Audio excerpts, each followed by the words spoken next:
নমস্কার বন্ধুরা, আজ তোমাদের সাথে শেয়ার করব বাটার নানের রেসিপি। ছেলেরা হঠাৎ করে আবদার করে বসলো বাটার নান বানাতে হবে, পুরো রেস্টুরেন্টের স্টাইল। এত সুন্দর হয়েছিল, নরম তুলতুলে, একেবারে এটা বাসি হয়ে যাওয়ার পরেও অ্যাজ ইট ইজ নরম তুলতুলে ছিল।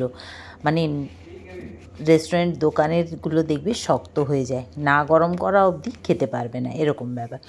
তো আজকে কিছু টিপস অ্যান্ড ট্রিক্সের সাথে বাটার নানের রেসিপিটা ভালো লাগলে লাইক, শেয়ার, কমেন্ট, পেজটাকে ফলো, ইউটিউবটাকে সাবস্ক্রাইব।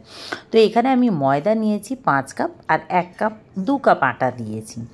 তো তোমরা চাইলে পুরো ময়দা দিয়েও করতে পারো।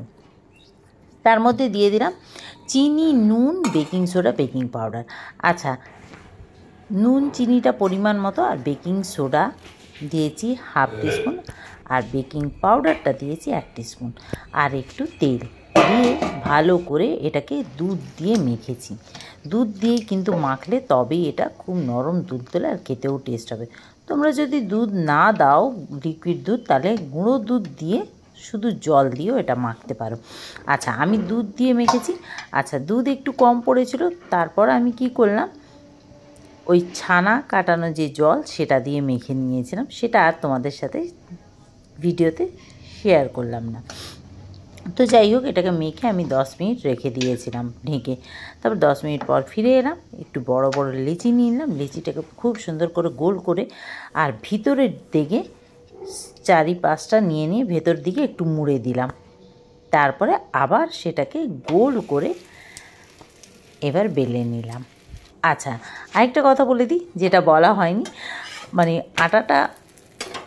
ডোটা রেডি করে আমি তেল মাখিয়ে এটাকে রেখে দিয়েছিলাম 10 মিনিট। তো যাই হোক, তারপরে বেলে নিলাম। গোল গোল বেলতে পারছিলাম না, মানে গোল গোল বেলতে পারছিলাম, টান পড়ছে যেহেতু, আবার ছোট হয়ে আসছে। তো বাপরে বাপ, কোনো রকম ভালো করে গোল গোল বেললাম, বেলে আবার গরম তাওয়ার মধ্যে দিয়ে যেদিকে একটু এবড়ো খেবড়ো হয়ে গেছে সেটাকে তাওয়ার ওপরেই রেখে টেনে গোল করে নিলাম। তো যাই হোক, দেখো কী সুন্দর ফুলছে। ফার্স্টে দুটো পিঠ একদম লো হিটে ভালো করে সেঁকে নিতে হবে, তারপরে বাটার দিয়ে এটাকে ভাজতে হবে। তো আমি পুরোটা বাটার দিয়ে ভেজেছি, দেখো।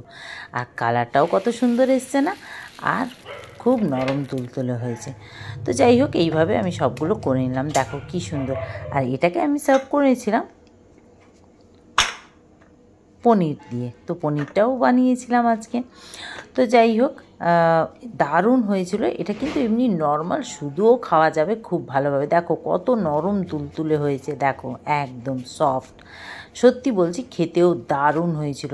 তোমরাও এইভাবে ট্রাই করে দেখো, সত্যি বলছি। আর রেস্টুরেন্টে যাওয়ার প্রয়োজন পড়বে না, বাড়িতেই এইভাবে তোমরা বানিয়ে খেতে পারবে, আর বাচ্চাদের বায়না যখন তখন পূর্ণ করতে পারবে। তো যাই হোক, আমার বাড়িতে অর্ডার দেওয়ার সাথে সাথে একদম তৈরি হয়ে গেল।